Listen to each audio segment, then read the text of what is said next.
The conservative watchdog group Judicial Watch filed the suit against the State Department for Huma Abedin's emails. They are describing this release as a major victory for them. Joining us from Judicial Watch tonight is Chris Farrell, the Director of Investigations and Research. There have been so many email dumps, Chris. Why is this one different? Well, this is the 20th production in this case. This one's critical because it places classified information on the Wiener laptop.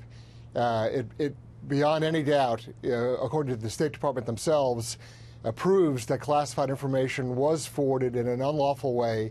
It's a direct violation of Title 18 of the U.S. Code, Section 793F, which is mishandling national defense information. I personally have investigated and prosecuted those cases as an Army counterintelligence special agent.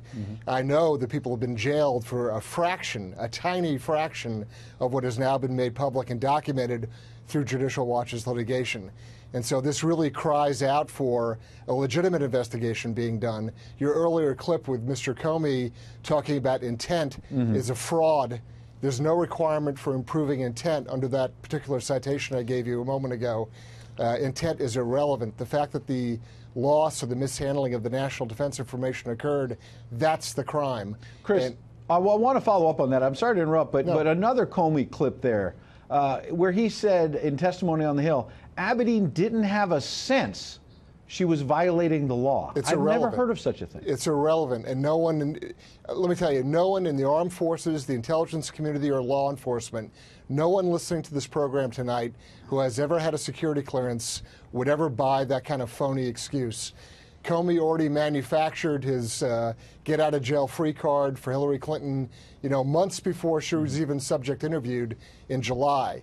And that's been documented as well. Frankly, these documents could form the foundation for an indictment of Comey and Strzok, the investigator who is at the center of this entire nightmare of a security problem. I'm glad you mentioned Peter Strzok, the FBI agent who sent those text messages that were pro-Trump, pro-Clinton, I should say, anti-Trump. Right. We've learned more recently. He was in the middle of basically running this investigation and looking through that laptop, in fact.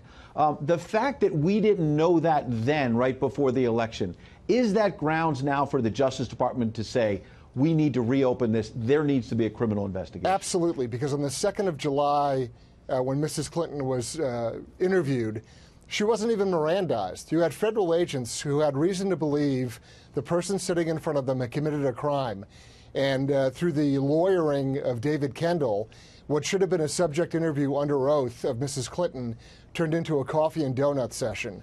And when she sat there and said she could not remember more than 30-some-odd times, it doesn't pass the giggle test. No one in their right mind would believe that. And also, when someone says that, you pause the interview, you pull out her non-disclosure agreement, you have her review it and refresh her recollection, and then ask her to explain how she doesn't remember Chris, being briefed on this. I've got a minute left. Let's say, for argument's sake, that everything you just laid out is 100% accurate, that there should be a criminal investigation, that there may have been serious wrongdoing here that they got away with. But what do you say to the viewer tonight watching this saying, you're relitigating old stuff. Hillary Clinton lost the election. Let's move on. It has nothing to do with the politics of losing an election. What it has to do with is violating national security law and putting top secret sensitive compartmented information at risk, and not just at risk, but likely compromise to foreign intelligence services. Not just the information itself, but the sources and methods of collection. This is the gravest national security crime one can commit. It's not an administrative oops. This is a crime that borders on treason, and it's punishable at that level. Chris Farrell, important stakes tonight. We appreciate you coming in. Happy New Year. Thank you. Happy New Year.